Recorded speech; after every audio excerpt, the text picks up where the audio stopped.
Morning artists and photographers. I'm just going to quickly make this video to show you the basics of how to use Photopea, which is a really good free piece of software that's very similar to Photoshop.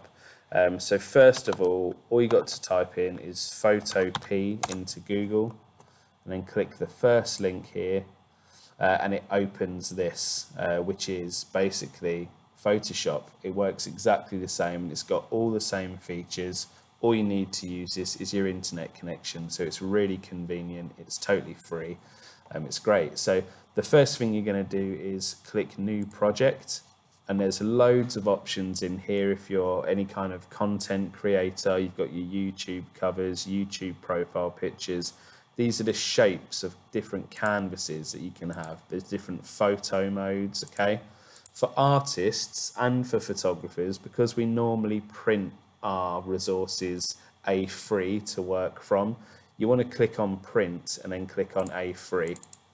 And then you can name your project. So I'll just name mine demo and then press create. And the reason that's important to create an A3 canvas, I'll show you.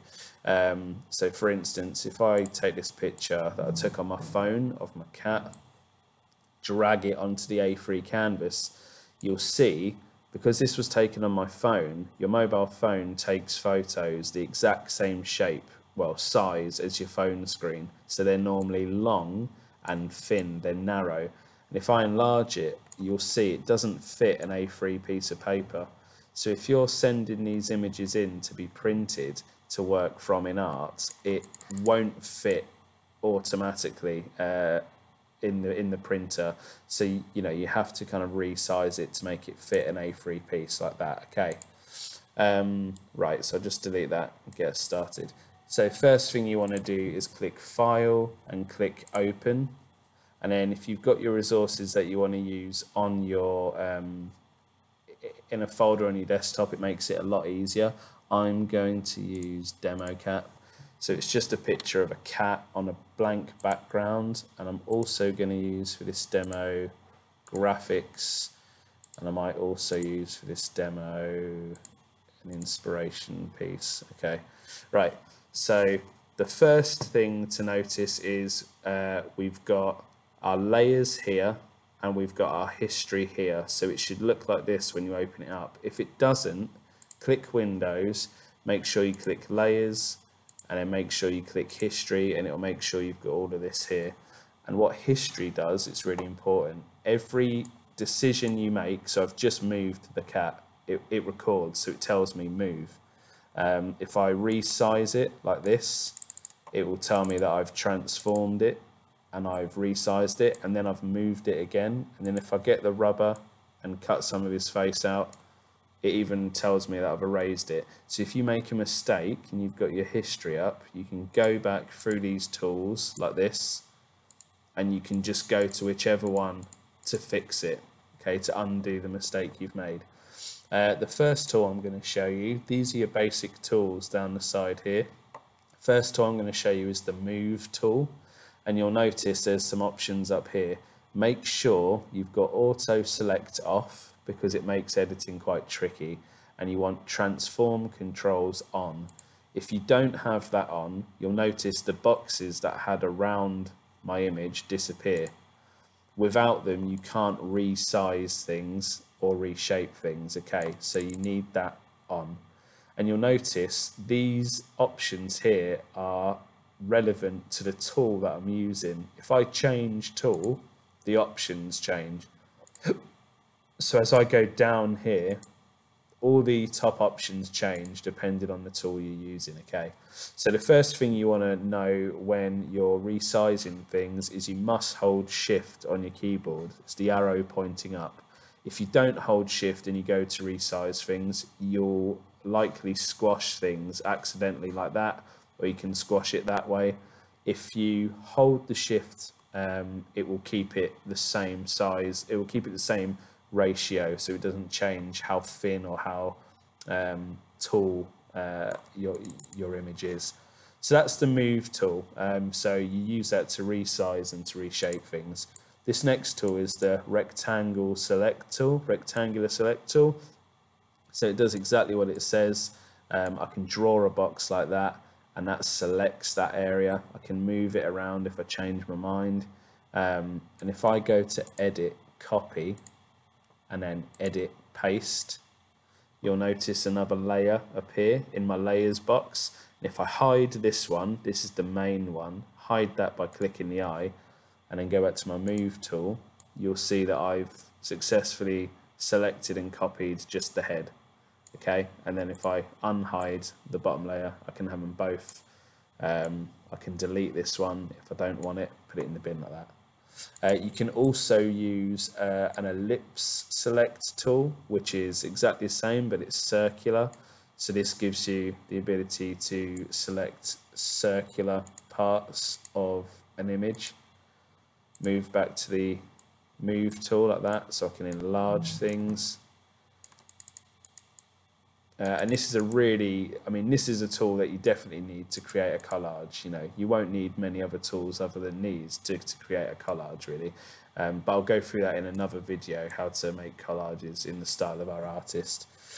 So you can have a circular one as well.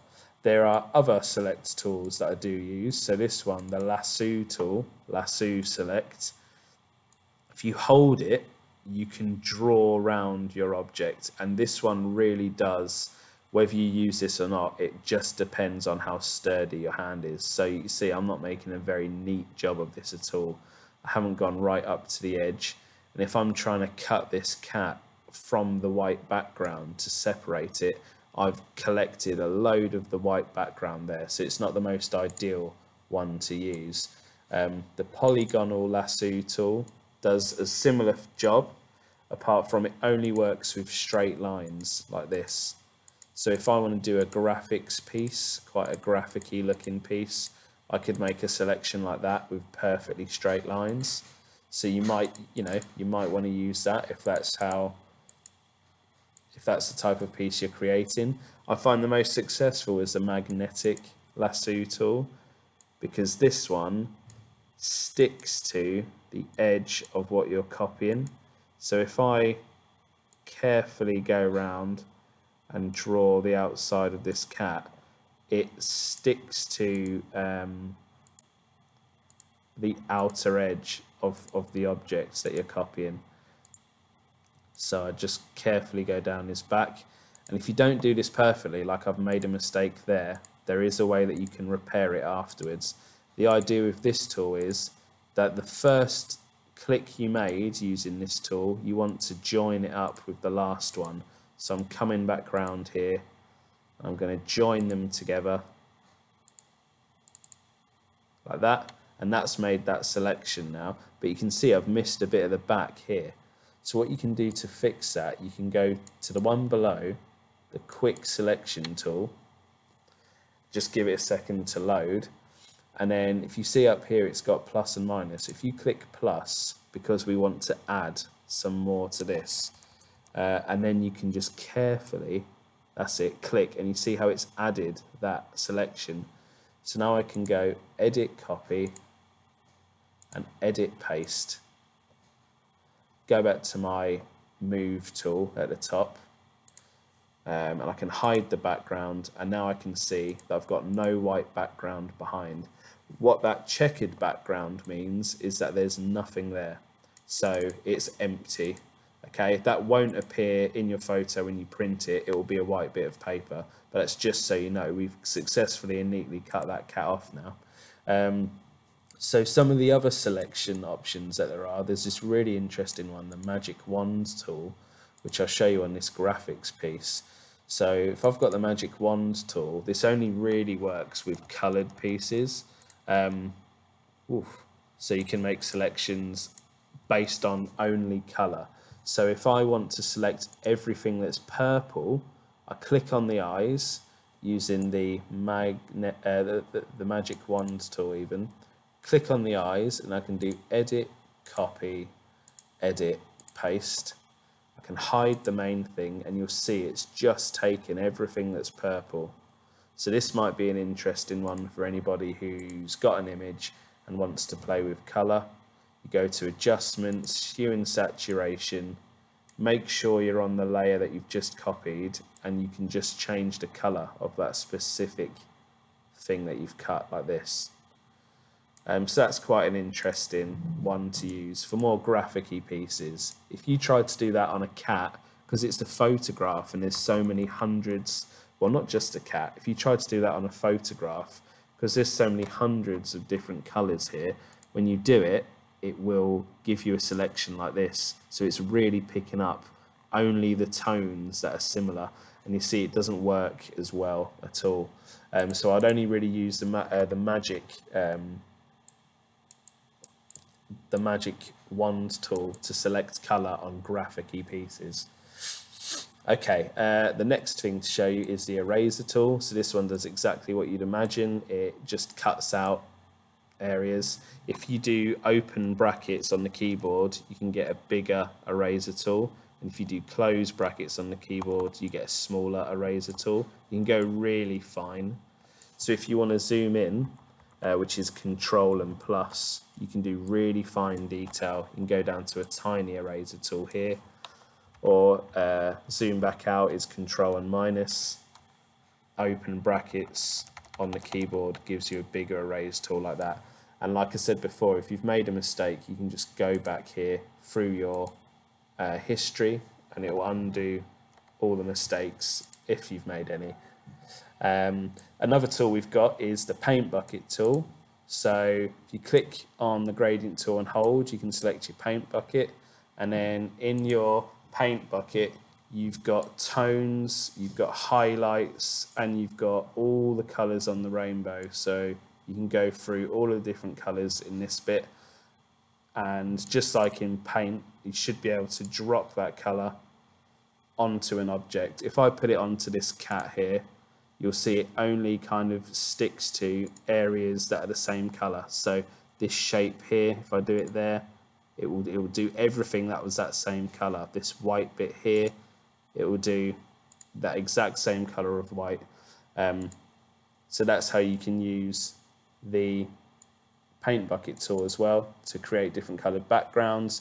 Same as I showed you before, if you want to change the colors of a piece, you can go to image, adjustment, hue and saturation, and you can change the hue like this, and it will change the colors. It works really well for graphics, but it also looks really impressive in any kind of digital or photography work you've made. So if I go to hue and saturation on this piece, you can change the colors like this.